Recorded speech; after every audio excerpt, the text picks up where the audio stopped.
ಇವತ್ತು ಬೆಳಗ್ಗೆ ನಮ್ಮ ಟ್ಯಾಂಕಲ್ಲಿ ಇಲಿ ಬಿದ್ದು ಸತ್ತೋಗ್ಬಿಟ್ಟಿತ್ತು. ಗುರು ನಮಸ್ಕಾರ, ನಿಮ್ಮೆಲ್ರಿಗೂ ಮತ್ತೊಂದು ವಿಡಿಯೋಗೆ ಸ್ವಾಗತ. ನೀವು ನೋಡ್ತಾ ಇರೋದು ಇವಾಗ ಝೀಬ್ರಾ ಡೈನೋಸ್. ಇದನ್ನ ನಾನು ಇವಾಗ ಸದ್ಯಕ್ಕೆ ಸೇಲ್ ಮಾಡ್ತಾ ಇದ್ದೀನಿ. ಬ್ರೀಡಿಂಗ್ ಅಂತ ಹೇಳಿ ತರಿಸಿದ್ದೆ, ಇದ್ರದ್ದು ಪಾರ್ಟ್ 1 ಕೂಡ ಮಾಡಿದೀನಿ. ಬಟ್ ಇವಾಗ ಸದ್ಯಕ್ಕೆ ನನ್ಗಿರೋ ಸಿಚುವೇಶನ್ ನಲ್ಲಿ ಇದನ್ನ ಬ್ರೀಡ್ ಮಾಡಕ್ ಆಗ್ತಾ ಇಲ್ಲ, ಅದರಿಂದ ಇದನ್ನ ಸೇಲ್ ಮಾಡ್ತಾ ಇದ್ದೀನಿ. ಟೋಟಲ್ ಆಗಿ 7 ಪೀಸ್ ಇದೆ ಇದು. ಇದು ಇಷ್ಟನ್ನು ನಾನು ಕೇವಲ 599 ಗೆ ಸೇಲ್ ಮಾಡ್ತಾ ಇದ್ದೀನಿ. ಟ್ರಾನ್ಸ್ಪೋರ್ಟ್ ಫ್ರೀ ಇರುತ್ತೆ. ಯಾರಿಗಾದ್ರೂ ಬೇಕಾದ್ರೆ ನಮ್ಗೆ ಮೆಸೇಜ್ ಮಾಡಿ. ಈ ಫಿಶಸ್ ಎಲ್ಲ ಆಲ್ಮೋಸ್ಟ್ ಚೆನ್ನಾಗಿ ಕಂಡೀಷನ್ ಅಲ್ಲಿ ಇದೆ. ನಾನು ಆದಷ್ಟು ಲೈವ್ ಫುಡ್ ಎಲ್ಲ ಫೀಡ್ ಮಾಡಿದೀನಿ, ಹಾಗೆ ಅಕೌಂಟ್ ಕೂಡ ಜಾಸ್ತಿ ಆಗಿದೆ. ಮೇಲ್ ಫಿಮೇಲ್ ಎರಡು ಇದೆ. ಯಾರಾದ್ರೂ ಬ್ರೀಡಿಂಗ್ ಮಾಡೋರು ಇದ್ರೆ ಬೈ ಮಾಡಬಹುದು. ಈ ಫಿಶಸ್ ನ ಸದ್ಯಕ್ಕೆ ಸೇಲ್ ಮಾಡ್ತಾ ಇದ್ದೀನಿ. ಬ್ರೀಡಿಂಗ್ ವಿಡಿಯೋ ಬರಲ್ಲ ಅಂತ ಹೇಳಿ ಅಲ್ಲ, ಇನ್ನೊಂದ್ 2 ತಿಂಗಳಲ್ಲಿ ನಾನು ಮತ್ತೆ ತರಿಸಿ ಬ್ರೀಡಿಂಗ್ ಮಾಡೋದಕ್ಕೆ ಟ್ರೈ ಮಾಡ್ತೀನಿ.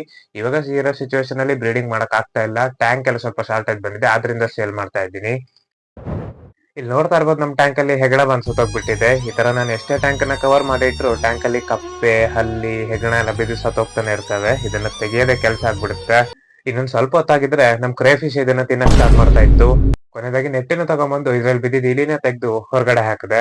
ಕೊನೆದಾಗಿ ಇವತ್ತಿನ ವಿಡಿಯೋ ಇಷ್ಟ ವಿಡಿಯೋಗೆ ಲೈಕ್ ಮಾಡಿ. ಇನ್ ಮುಂದೆ ಇದೇ ತರ ವಿಡಿಯೋಸ್ ಎಲ್ಲ ಬರ್ತಾ ಇರುತ್ತೆ. ಚಾನಲ್ಗೆ ಸಬ್ಸ್ಕ್ರೈಬ್ ಮಾಡ್ಕೊಂಡಿಲ್ಲ ಅಂದ್ರೆ ಇವಾಗಲೇ ಸಬ್ಸ್ಕ್ರೈಬ್ ಮಾಡ್ಕೊಂಡ್ಬಿಟ್ಟು ಸಪೋರ್ಟ್ ಮಾಡ್ತಾ ಇರಿ.